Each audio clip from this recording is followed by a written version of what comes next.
Welcome to That's Good Broncos. I am Brandon Perna, the turd burglar of NFL Talking, and today we're going to do the Broncos versus Patriots review a little bit differently. There's no need to go through this game like we normally do, so I promise to provide the quickest, coolest recap, remix of the game you've ever seen. Next to TJ Ward's body slam, hearing Julian Edelman yell "motherfucker" on live, CBS TV almost made the loss bearable. Thank God somebody posted that on YouTube because the NFL cut it from Game Rewind. Imagine that. Also, there were some adorable and FYTB-rific intros this week. Fuck you, Tom Brady! That's good, Broncos! Time to beat FYTB. Is it your first birthday? Let's go, Broncos! That's good, Broncos. As a fashion expert, I crown Heidel Best Dressed Man of 2016. I like playing the intros with the adorable kids because it tricks newcomers into believing this is a family-friendly show. That's Good Broncos.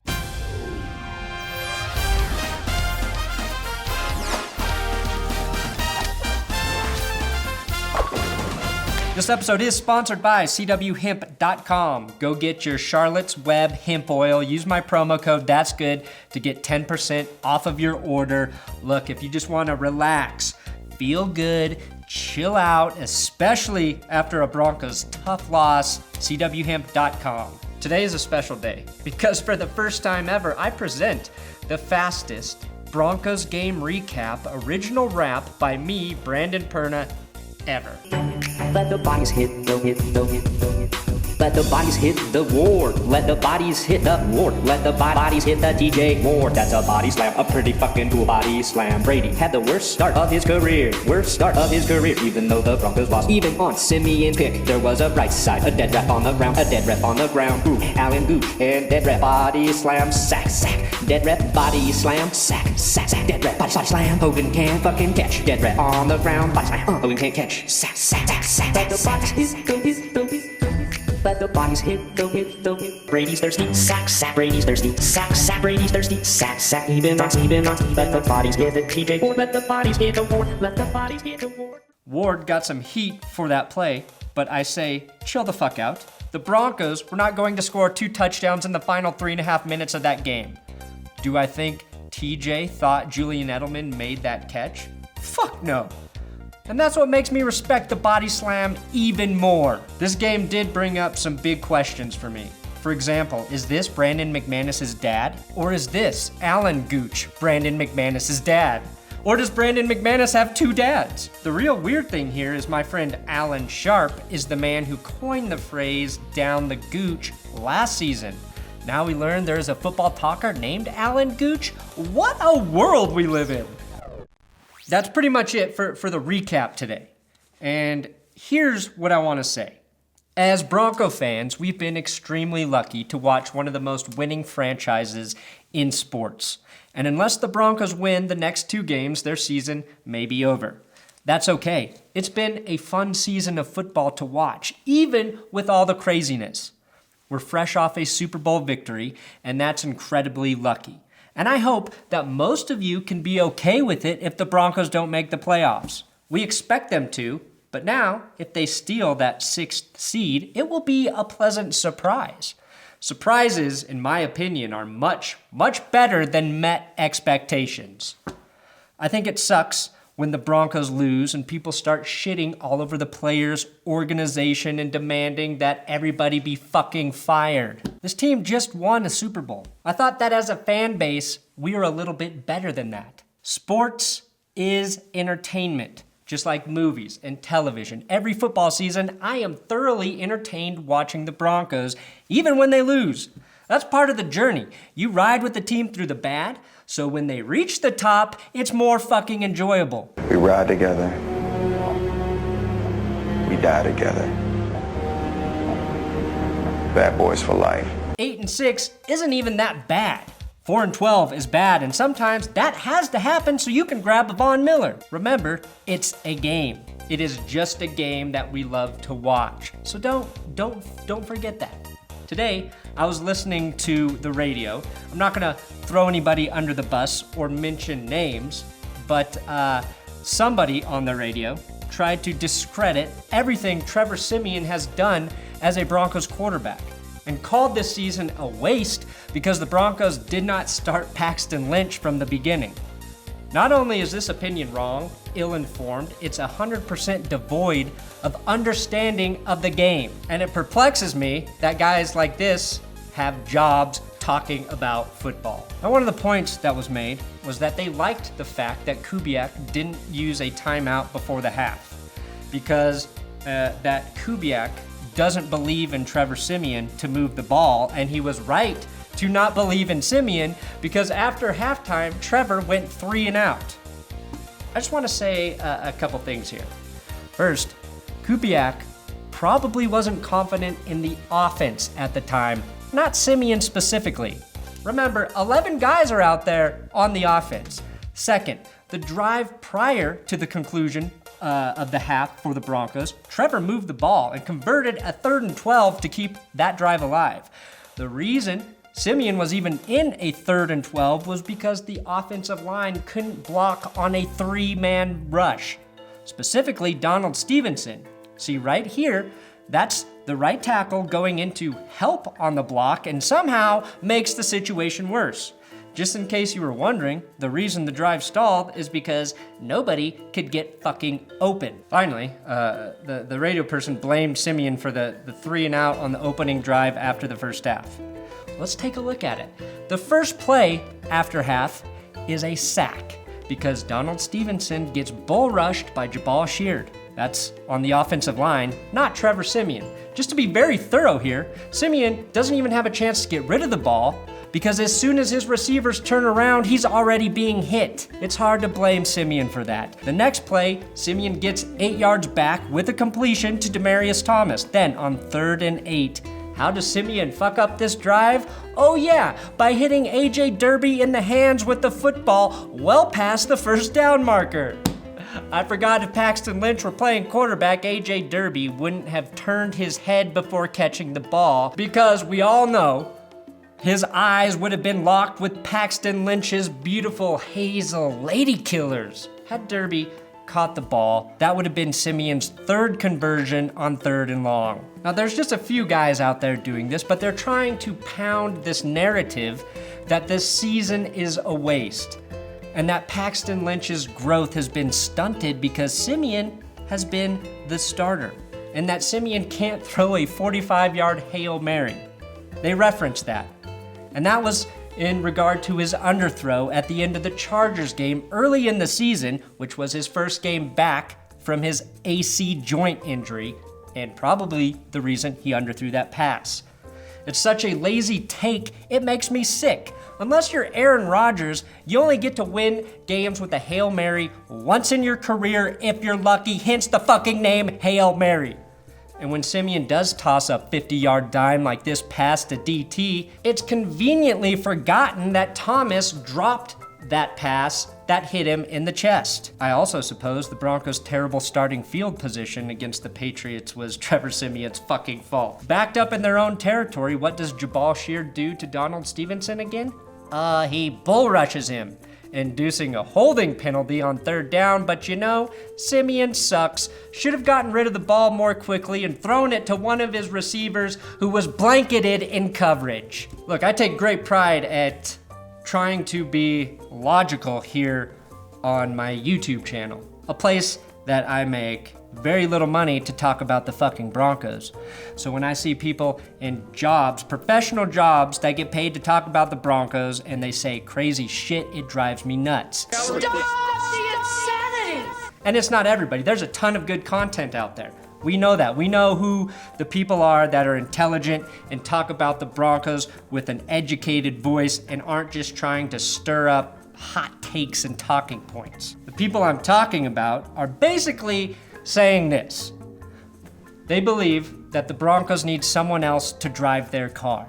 And it doesn't matter that the fucking transmission is broken in the car because somehow a new driver who understands even less about the car will make it run like a Toyota. What? Toyotas are very dependable cars. Is this season over for the Broncos? Probably. Do I think they need drastic improvements on the offensive line? Yes. Nobody will argue that. But let's be honest. Guys like A.J. Derby, Virgil Green, Jordan Norwood, Benny Fowler, and even Demaryius Thomas have all been responsible for not making plays when the team needed them the most. DT is a puzzle because he makes plays like this one and cranks out 1,000-yard seasons like nobody's business, but there have been consistency issues in terms of catching the ball. If the offensive line gets better, so does the running game, and so does the passing game. That's not a secret.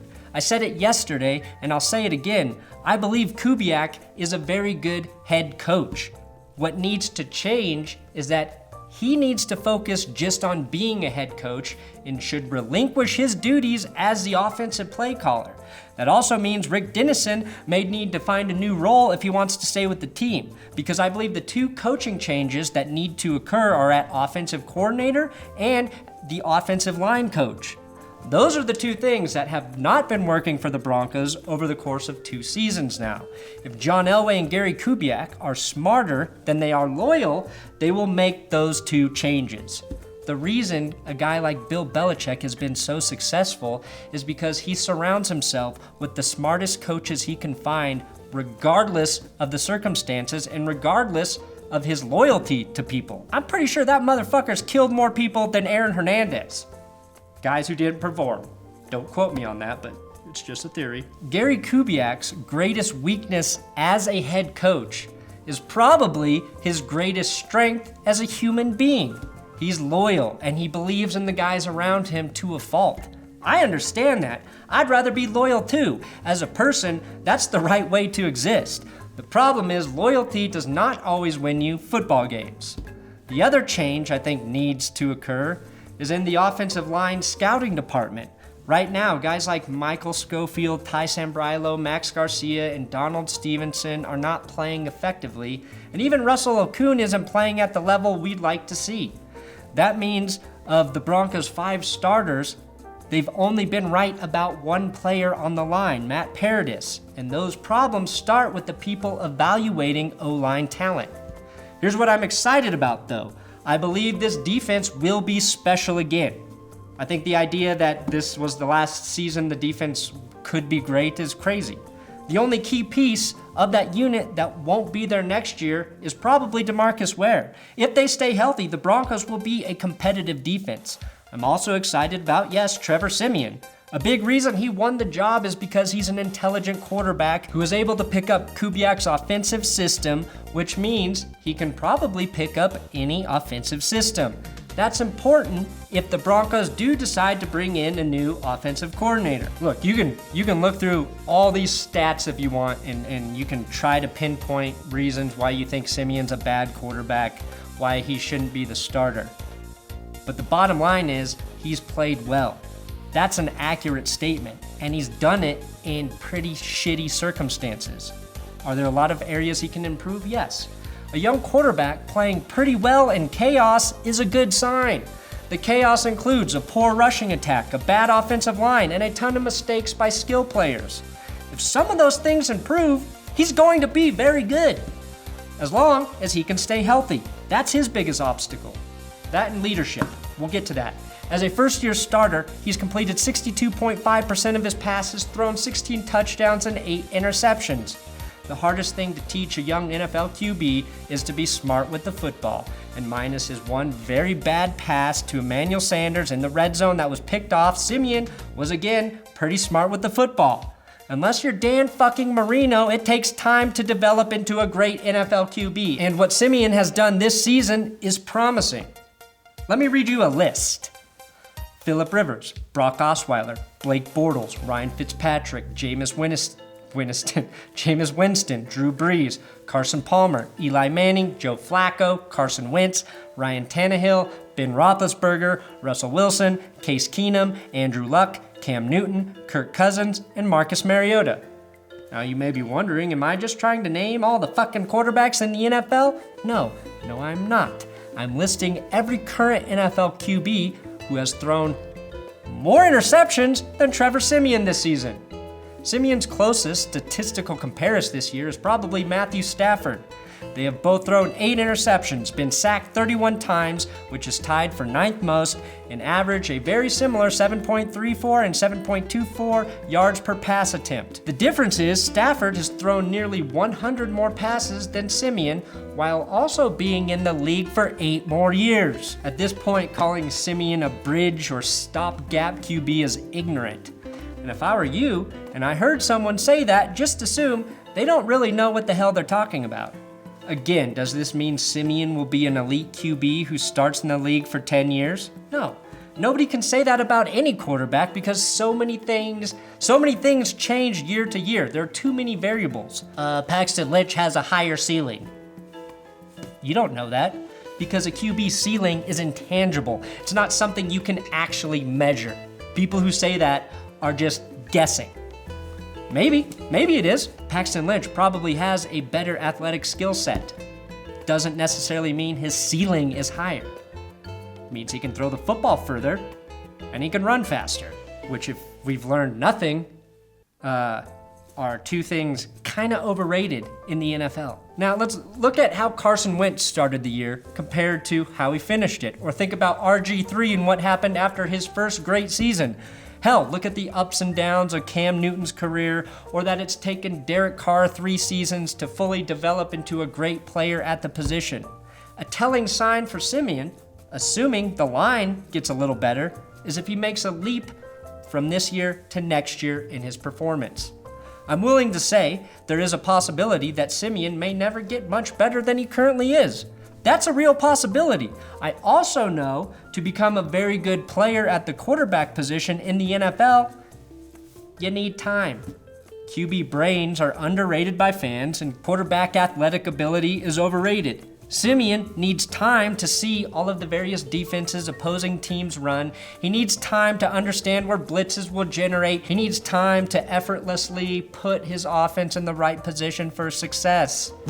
He needs to understand these things in order to move through his progressions and make decisions quickly.